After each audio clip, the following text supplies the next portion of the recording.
أعوذ بالله من الشيطان الرجيم. بسم الله الرحمن الرحيم. يا أيها المزمل قم الليل إلا قليلا نصفه أو انقص منه قليلا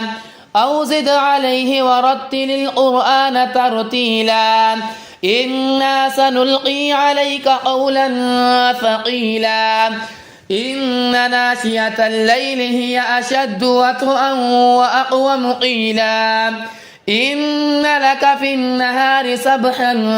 طويلا واذكر اسم ربك وتبتل إليه تبتيلا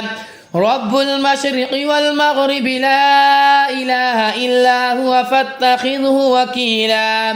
واصبر على ما يقولون واهجرهم هجرا جميلا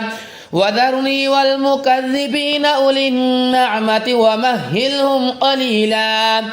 إن لدينا أنكالا وجحيما وطعاما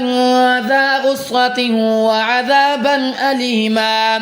يوم ترجف الأرض والجبال وكانت الجبال كثيبا مهيلا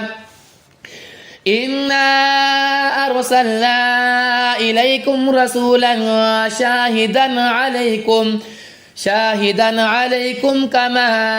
أرسلنا إلى فرعون رسولا فعصى فرعون الرسول فأخذناه أخذه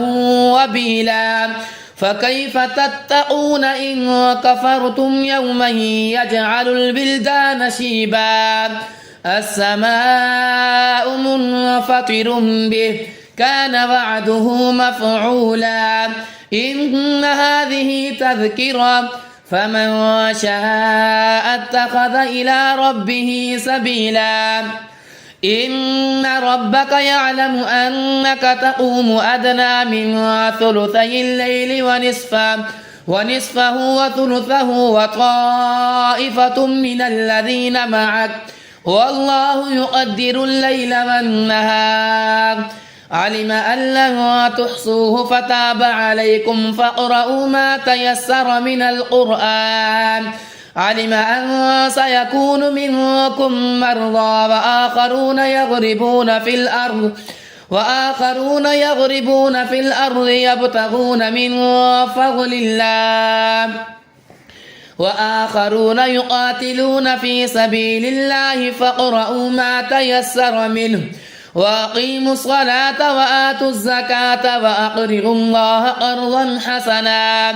وما تقدموا لأنفسكم من خير تجدوه عند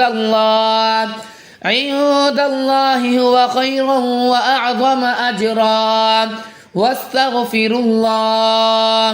إن الله غفور رحيم.